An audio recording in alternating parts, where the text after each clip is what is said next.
What's good, y'all? So today we're coming at you with another mukbang video, and this is going to be one of mod pizza. It's like one of those basically build it yourself types of pizza places, and I am starving. This is my first meal of the day, and we'll dive on in. But first things first, let's just say a quick prayer, smack a thumbnail, and we'll do this. Okay, all right, God, just thank you for this day. Thank you for my last weekend in Houston. Thank you that the football season started this week and then we get Sunday football all day tomorrow. Let us just live great lives and yeah, in your name we pray, amen. All right, let's smack the thumbnail.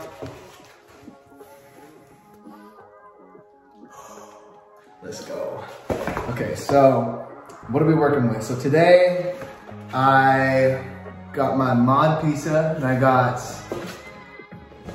sausage, spicy Italian sausage, double down on bacon, jalapenos, we got mushrooms, we got extra mozzarella cheese, ricotta cheese, half pesto, half marinara, and some serrano peppers, red onions, and this is looking good. Oh, and lastly, we got some roasted garlic. I think I should tilt this down so that the pizza's in here as well. That's better. Okay. James with the gun. All right, well, if you're eating with me, let's dive on in. First piece. Ooh, this crust feels extra thin today. Cheers.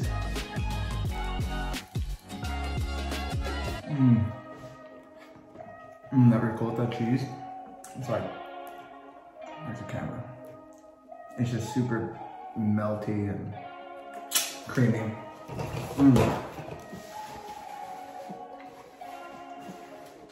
Really, really good. So, time in Houston's coming to an end. This is our last weekend. But just wrapping up our time in Houston just reminds me, there's just so many stories and so many fun things that have happened. One thing that I was talking to you guys about like earlier this week was just the different girls we've met along this, you know, 7-8 months living out here. I was like, okay, well, I gotta talk about the two real girls that I dated in Houston. The first one, as you probably saw in the title, was like kind of witchy. You'll see right now, but I figure, you know, why not? Let's just tell the story to the fam so you guys can, you know, be the judge of that and just hear it for yourself. So the first girl I met in Houston, that I actually dated, I met her from this dating app, Hinge. So Hinge is pretty cool because you can see someone's profile or see someone's pictures and if you like them, you can send them a notification that you like them and they actually get notified that you're interested in them. And I don't know, I just prefer that over Tinder or Hinge or like those other ones where you just swipe and don't really know who likes who. Hinge, you really just get to let someone know, yo, I'm interested, and vice versa. So I'm going through, and this is about 6 months ago, maybe 7 months ago. Swiping on Hinge, I see this girl's profile and she looks really pretty. But the interesting part is she's got 4 pictures, but there's 4 pictures of her from the same day wearing the same outfit. So it's kind of suspect. You know, if you're familiar with online dating and dating apps, ideally you want to have different pictures from different times in someone's life so you know, okay, this is a real person. This probably isn't some fake person. Anyways, you see this profile and she's got 4 pictures from the same day or from the same outfit. So I'm like, already like red flags are kind of going on. I'm like, I don't know how I feel about this. Anyway, she sends a like to me and I'm like, well, she's pretty, I'm attracted to her. So let me just respond and let's just see what's up. So we start messaging, start chopping it up. And then I'm like, hey, you want to get together later this week? Sure enough, she says, okay, I'm down. Let's get together. We end up going to this like lounge. It's like a restaurant, bar, hookah lounge type of place. And in our conversation up until that point, she's just saying like all these perfect things, which is kind of just like oddly perfect. So I'm like, either she's fake or she actually is a pretty sweet, awesome person.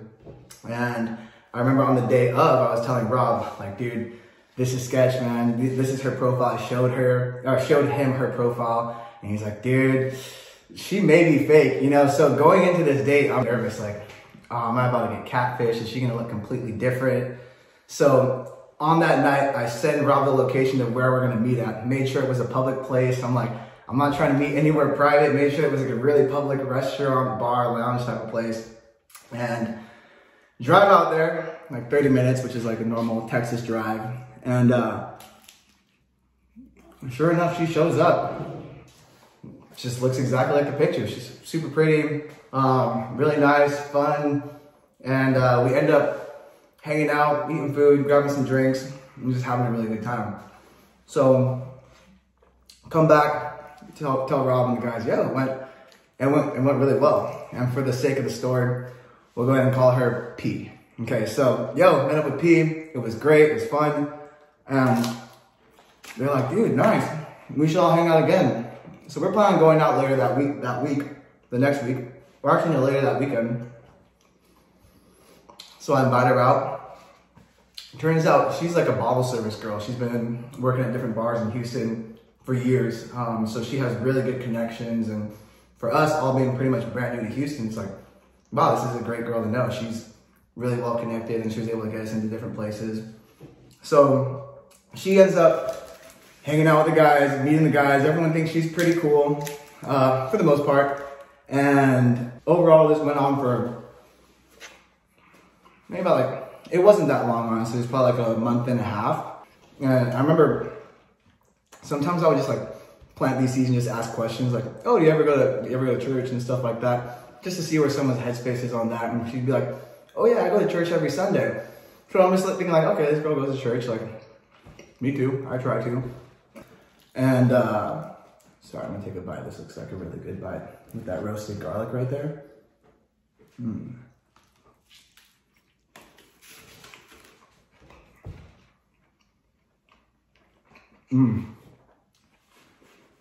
I gotta slow down too. I'm just getting so excited with this story. So one time we're hanging out with some friends and she lives with her sister. So her sister, a couple of their friends end up coming out with all the guys at one time, go back to their house, and she and her sister live together. And we're there pretty late, and we were gonna go through the garage because I guess for whatever reason, both of them forgot their key, but they had a combination to the garage. And she was like, oh, you can't look, like if you go through the garage, you have to close your eyes. And I was like,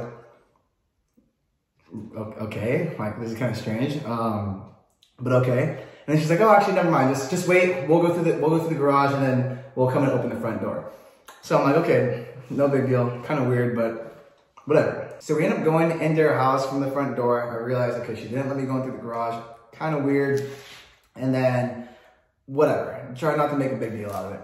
Later that day, someone ends up like spilling a drink, and she's like, oh, I have towels in the closet. And then I was about to go, I was like, oh, you want me to go grab a towel and start walking towards the closet? She's like, oh, no, you can't go in there. You can't look in there. This is sketch moment number 2. Okay, I'm like, okay, you can't go in the garage, can't go in the closet. What the heck's going on? You know, but we end up hanging out that night. I leave and whatever, it's not a big deal. Okay, so at this point, maybe I should have just stopped hanging out with her already at that point. But for whatever reason, we hang out another time and end up going back to her house. And this time she forgets the key to the front door. And basically she's like, we're gonna have to go through the garage. She's like, okay, fine. You might think this is weird, but you can open your eyes if you want. Okay, granted, this is late.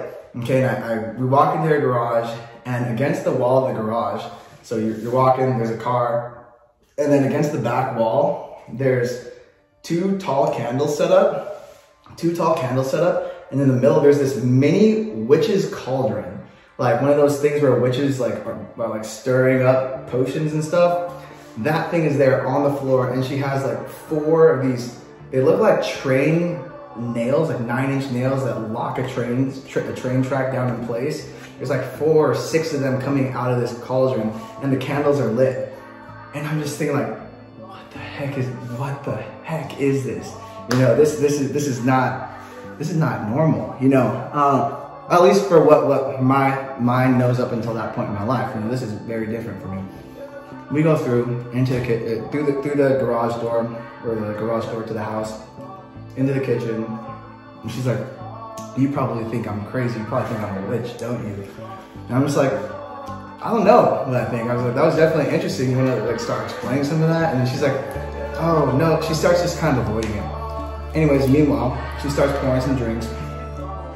Grey Goose, by the way. And I was just thinking like, whatever, it's normal Grey Goose. Drinking it. Within 10 minutes, I get the weirdest feeling in my stomach. Like, I don't get acid reflux or anything like that, but it was just like this burning feeling in my stomach. And at this point, I'm worried. I'm like, telling her like, yo, P, is your stomach burning? And she's like, no. Why? And I'm like, my stomach is burning. Like, this is not normal. And maybe it was my own head playing games with me or something, but that was legit burning. And then she does not make it better because she's like, oh, you probably think I poisoned you, don't you? And in my head, I'm thinking like, dude, did she poison me? You know, so after this, she's making these jokes about like, oh, you probably think I poisoned you.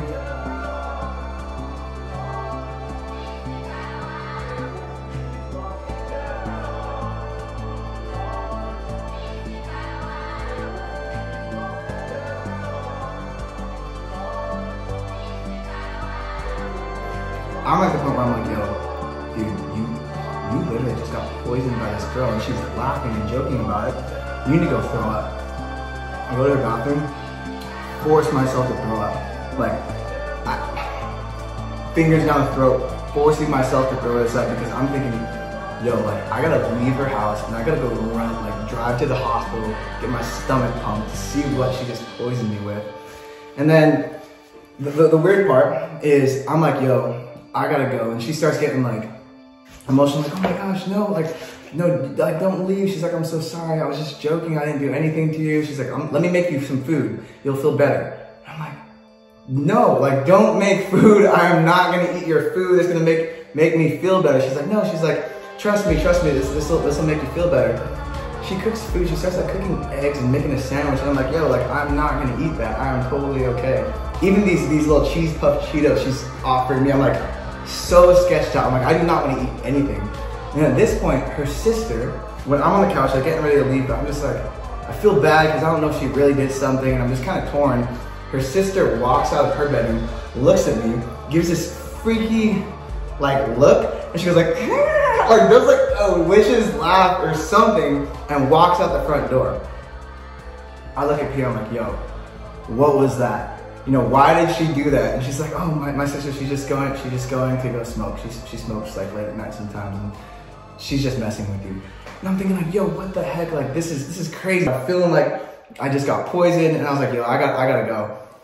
So I grab my keys, and I'm walking to my car, and then she follows me, and she's like, no, can we just go for a walk? And then at this point, I'm like, sure, fine, I guess we can walk. This is in her apartment complex. It's actually a really nice gated apartment complex area. And she basically starts like opening up to me and getting really emotional, like, hey, I knew I shouldn't have done this. she starts crying. She's like, because anytime, she's like, you're the first guy I've ever invited to my house. She's like, I always knew this was gonna happen because, or no, actually she said like, my godfather or something. She's like, my godfather told me like, no guy's gonna understand our religion. And I was like, well, I mean, she was right, but. And she was like, this is why I never let any guys in. She's like, because I know as soon as they see my religion, they're gonna judge me and think I'm crazy and yada, yada, yada. And I'm telling her like, okay, well, I don't know anything about your religion, but you know, can you tell me something about it?